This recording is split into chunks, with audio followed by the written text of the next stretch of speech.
ദേശീയപാതയിലെ മനുഷ്യക്കുരുതിക്ക് ഉടൻ പരിഹാരം കണ്ടെത്തണമെന്ന ആവശ്യമുന്നയിച്ച് യുവജന കൂട്ടായ്മയുടെ നേതൃത്വത്തിൽ നടന്ന സമര പോരാട്ടത്തിൽ പ്രതിഷേധമിരമ്പി. രാവിലെ 11 മണി മുതൽ പൊതുമരാമത്ത് നാഷണൽ ഹൈവേ വിഭാഗം ഓഫീസ് ഉപരോധത്തോടെ തുടങ്ങിയ സമരം ഉച്ചയോടെ 2 പിഞ്ചുമക്കളുടെ മരണം നടന്ന അടുക്കത്തുവയൽ ദേശീയപാത ഉപരോധത്തിലേക്ക് കടന്നു. 100 കണക്കിന് പ്രവർത്തകർ പങ്കെടുത്ത പ്രതിഷേധ സമരം വൈകുന്നേരം 3 മണിയോടെ വീണ്ടും എക്സിക്യൂട്ടീവ് എഞ്ചിനീയറുടെ ഓഫീസ് പരിസരത്ത് തുടർന്നു.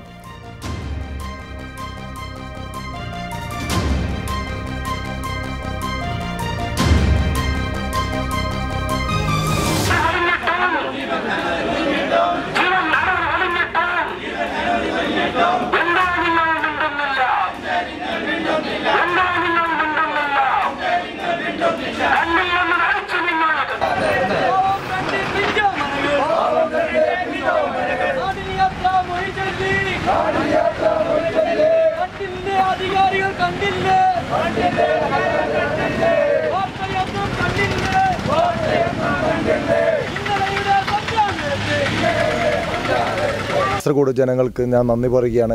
കഴിഞ്ഞ ദിവസം രാത്രി 2 മണിക്ക് ഞാൻ ചെയ്ത ഒരു ആഹ്വാനം നല്ലൊരു ഇമ്പാക്റ്റ് ഉണ്ടാക്കിയതിൽ ഞാൻ വളരെ സന്തോഷവാനാണ്.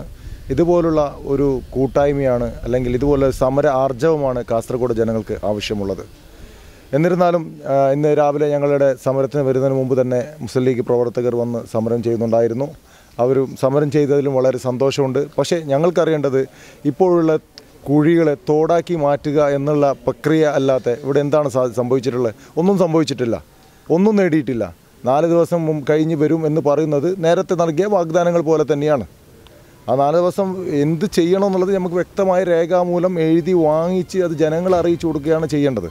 അവർ പറയുന്ന വായിലിരുന്നത് കേട്ടിട്ട് നമ്മളങ്ങ് പിരിഞ്ഞു പോകുക എന്നുള്ളത് ശരിയായ നടപടിയല്ല.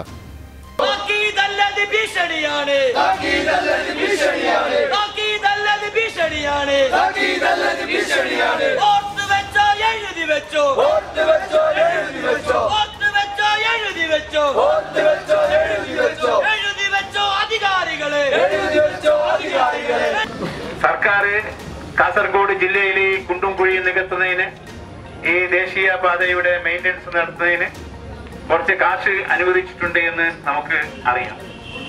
അത് അനുവദിച്ചത് 2 കോടി 10 ലക്ഷം ഉറുപ്പികയാണ് ചോദിച്ചത്. പക്ഷേ സർക്കാർ അനുവദിച്ചത് വെറും 70 ലക്ഷം ഉറുപ്പിക. ഈ 70 ലക്ഷം ഉറുപ്പിക ഉപയോഗിച്ചുകൊണ്ട് തലപ്പാടി മുതൽ ഉപ്പള വരെ, ഉപ്പള മുതൽ പെറവാട് വരെ, പെറവാട് മുതൽ അണങ്കൂർ വരെ, അണങ്കൂർ മുതൽ ചട്ടഞ്ചാൽ, ചട്ടഞ്ചാൽ മുതൽ നീലേശ്വരം, നീലേശ്വരം മുതൽ ചെറുവത്തൂർ, ചെറുവത്തൂർ ചെക്ക് പോസ്റ്റ് മുതൽ കാളിയങ്കാട്, കാളിക്കട തുടങ്ങിയ സ്ട്രെച്ചുകളാണ് ഈ 70 ലക്ഷം ഉറുപ്പിക ഉപയോഗിച്ച് റിപ്പയർ ചെയ്യേണ്ടത്.